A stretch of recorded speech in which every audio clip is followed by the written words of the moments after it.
Hi, my name is Yasmin Snounu.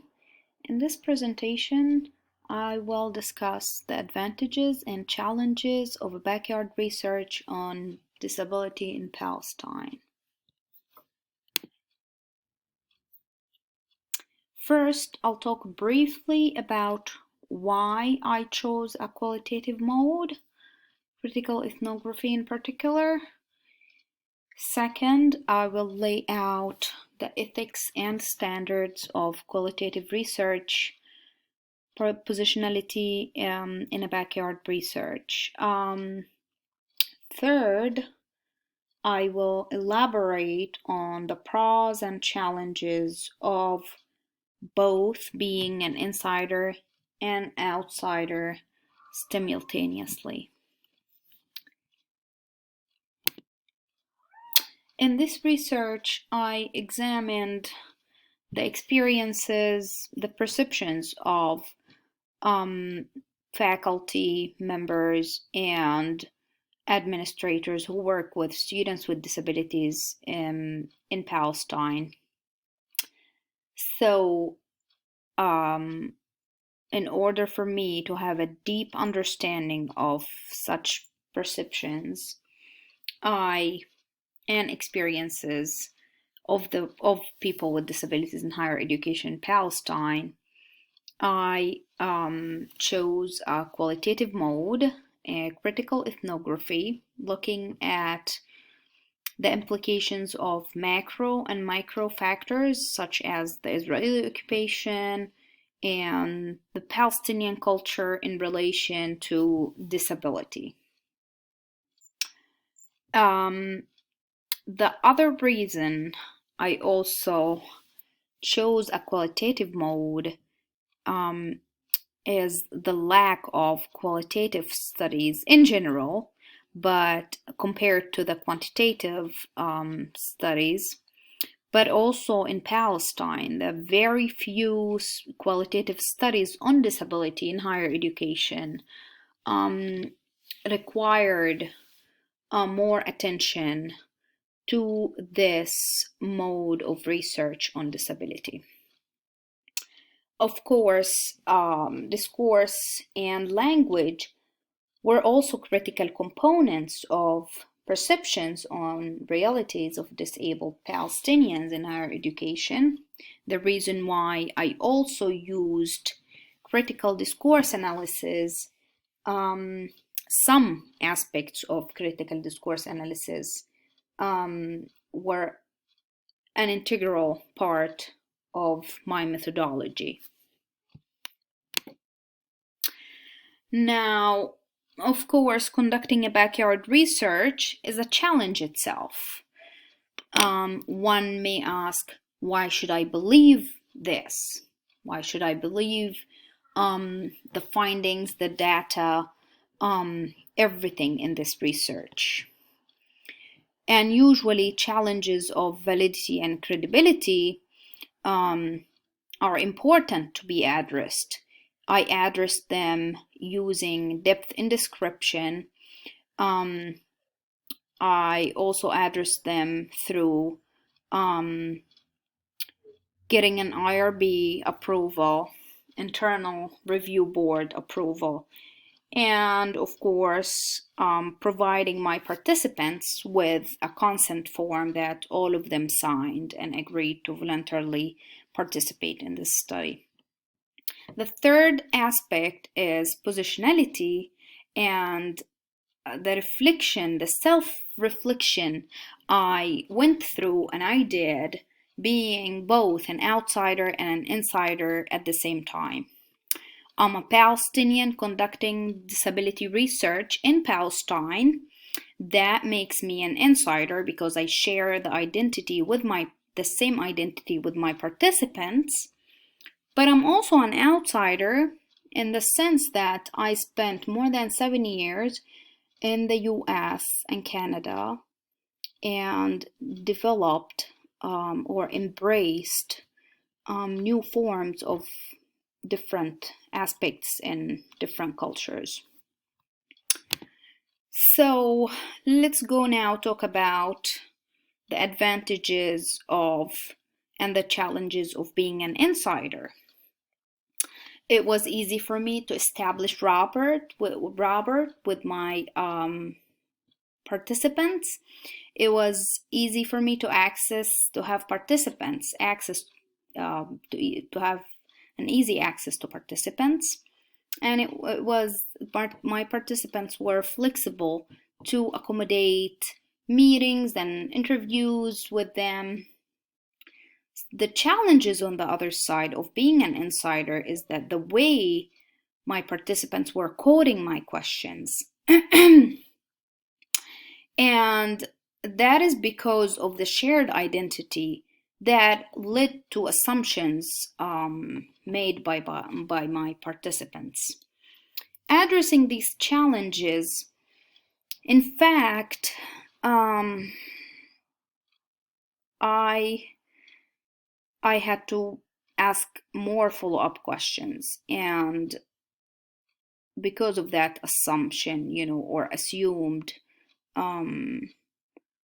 knowledge that we both shared. So I had to, for example, one participant would say, the political situation here, what's happening and how that affects people. So I would respond, well, I know as a Palestinian, right, in my head, but I would respond and say, can you give me an example? Can you tell me more in details? Can you tell me about your experience, a specific situation that you remember? So they would, give me that look like, yes, I know, but I needed them to talk about their own experiences. Now, on the other hand, as an outsider, I also I had to learn a lot. I learned a lot about the experiences of my Palestinian fellows who are living in the West Bank. I never lived in the West Bank. And that gave me an opportunity to learn about the geographical restrictions that they face because of the apartheid wall, the checkpoints, the Israeli occupation, and I experienced that firsthand. So that was an advantage for me. On the other hand, the challenges were me as an outsider. I was judgmental, and of course, having lived for many years in the US, I grew accustomed to being punctual, for example. So I had to pause and identify my bias on punctuality and understand that the details and the life of the Palestinians living in the West Bank are different and something that I never experienced. I lived in Gaza, and the situation is there is suffering, but the situation is a little bit different than living in the West Bank and having to go through checkpoints and the apartheid wall. So, trying to understand what they were going through instead of judging them because they were late for the interview. And then I came to know that many of my participants were actually late not because they disrespected me or my time, but because they were stuck at an Israeli checkpoint. So they couldn't, or they were having difficulties find transportation. So it was a learning experience for me, and I had to reflect on that. Now, of course, positionality, language, and political terms, like I indicated at the beginning, part of my methodology was looking at the language and the terms and the discourse that is used around disability in Palestine, and a lot of it is political because disability is caused by the Israeli occupation. A lot of disability is caused by the Israeli occupation. So I had to remain true to my participants' voices and use the language they used, like when they describe the political situation, saying we are not in a conflict. It should not be described as a conflict. So when I was writing my dissertation, I alternated between using these different terms that my participants used, so I could capture all the voices of my participants. Some of them used Israeli apartheid, others used Israeli colonizer or Israeli occupation or Israeli colonialism.